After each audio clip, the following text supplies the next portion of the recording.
for the last 2 days, on Monday and today this morning,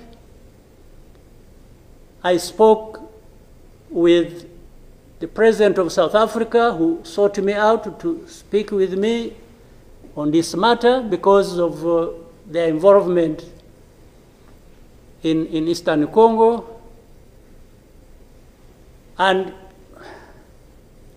he's also there pretending to be playing a peacemaker role.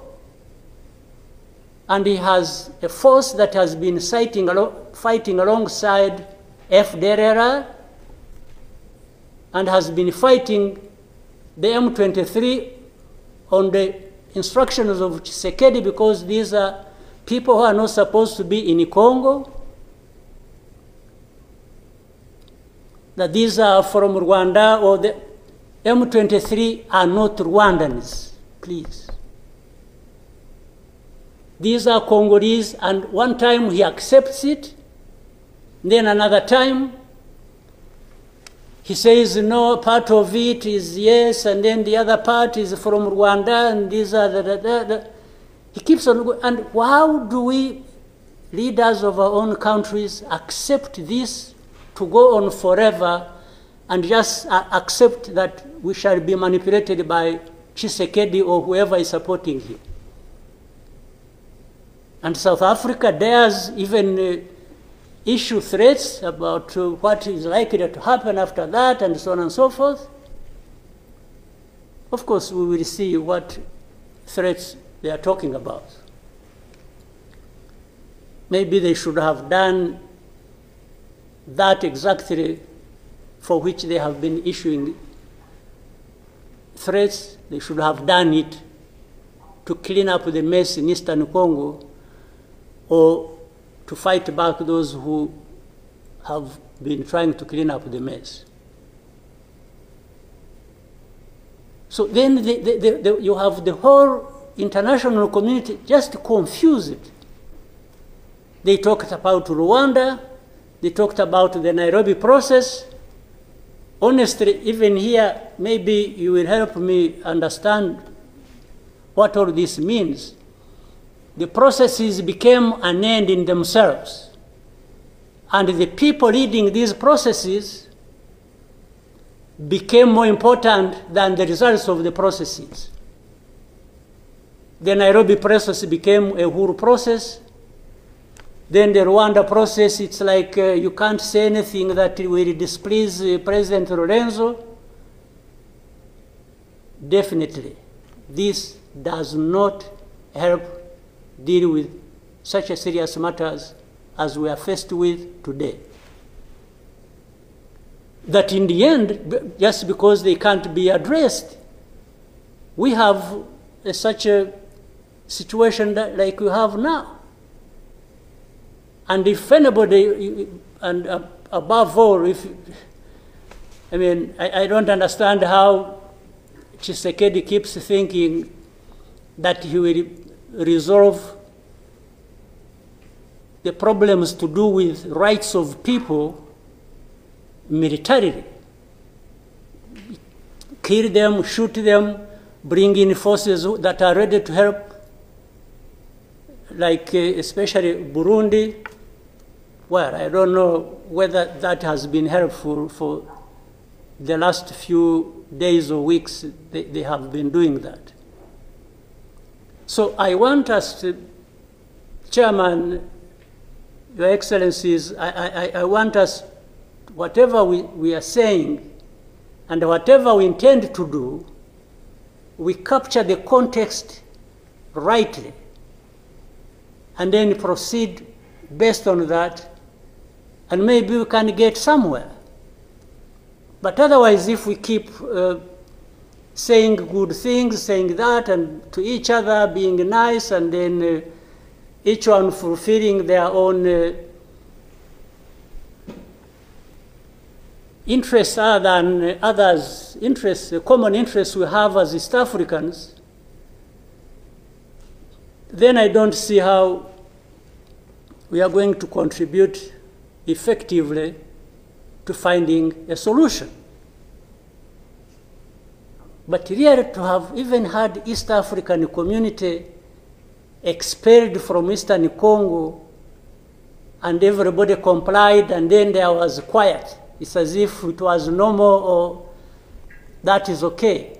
Everything dictated by the country or the person we are trying to help. I didn't understand that. And that's where we are now. That's how we are here, where we are. So let me maybe for now stop here. I would really want to hear advice of others, but I think it's not just a plaything. It's not, it's a serious matter, evidently, because it consumes people's lives.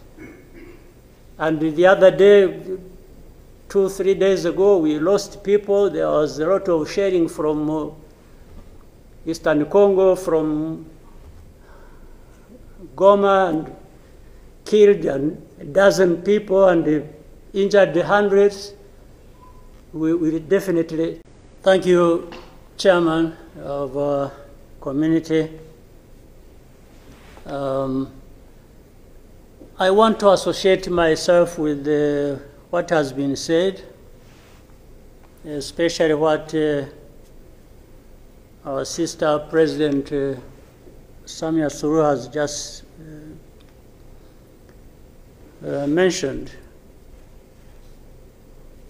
But before that, let me raise a couple of questions maybe to guide us. I don't know if that is possible. One, is there anybody among us who did not see this coming? I for one, I saw it coming, to be where we are now. I saw it coming because I did not see who was taking charge of the process, who was listening, who was trying to provide any kind of guidance as to what we should be doing from one thing or one day to another. And by this, I want to also ask, as the East African community, what did we want from the beginning? Or what did we do about that? What are we doing now?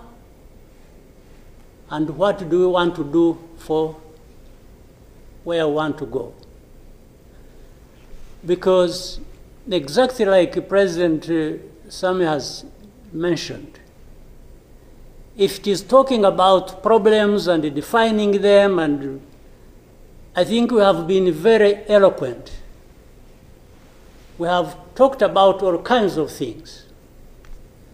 But when do we match what we are saying and what we are doing so that we get to what we want? When do we come to that? I haven't seen it. President, I asked last time in our meeting, the last summit,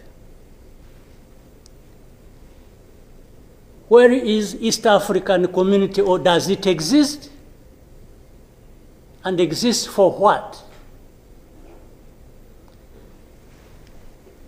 By the way, even now the person or the country we are talking about is not represented as we are discussing. And it is supposed to be, the country is supposed to be part of East Africa, but nowhere to be represented. So I'm not sure what bearing what we are discussing has on what happens in the process of finding a solution in this country. I'll move on.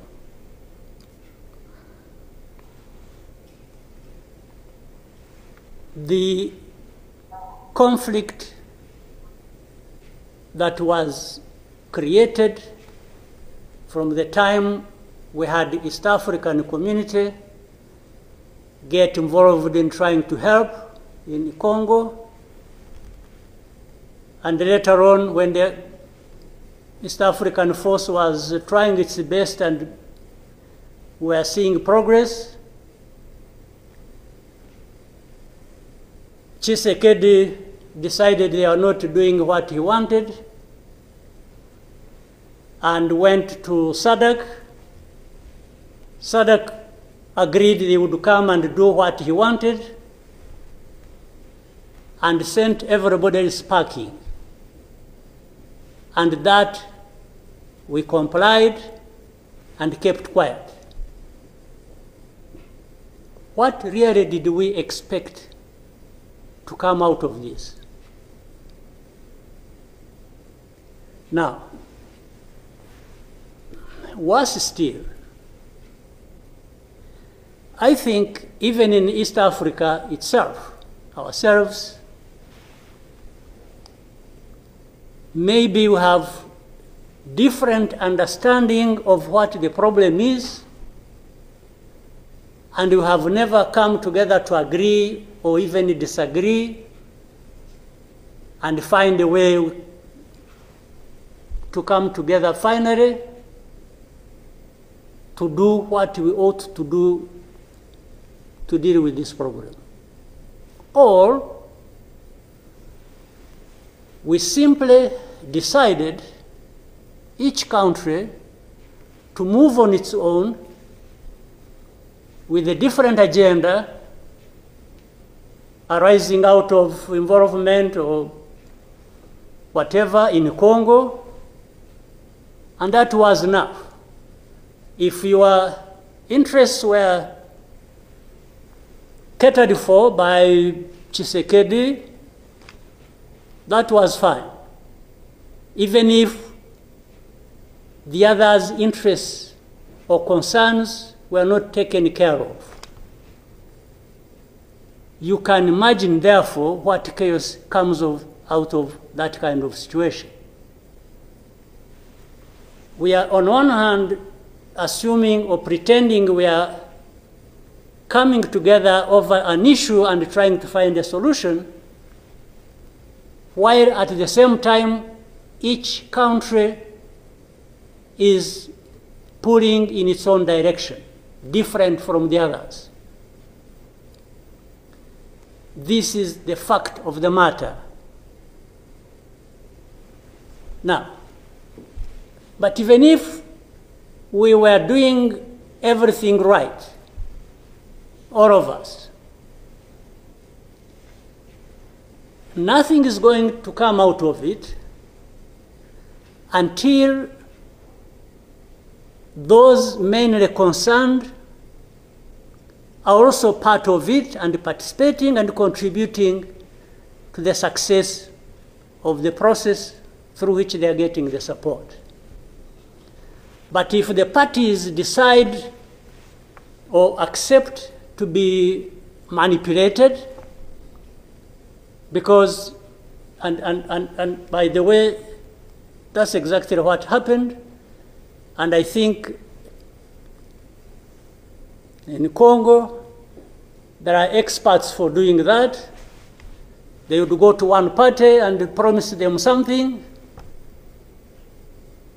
and then they would decide to keep quiet about what is obviously going to result into problems like we are seeing now. Or, like he did, he didn't want East African community because they were not doing things the way he wanted, even if it was not right.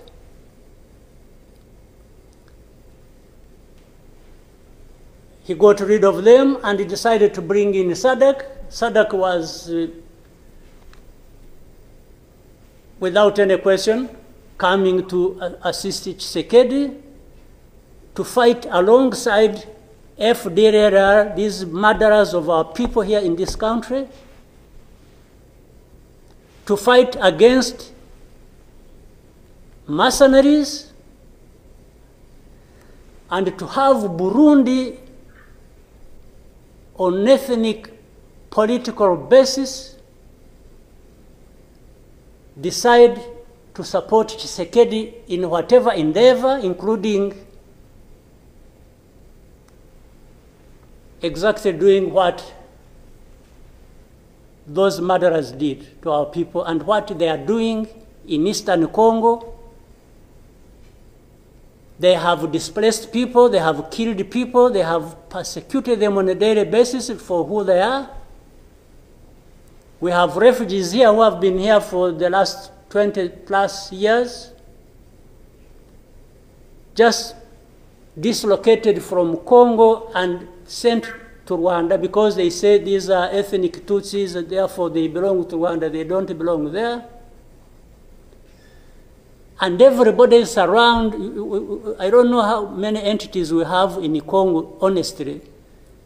We have MONUSC, we have SAMI DRC, we have mercenaries, we have Burundi, we have FDLR that has joined them.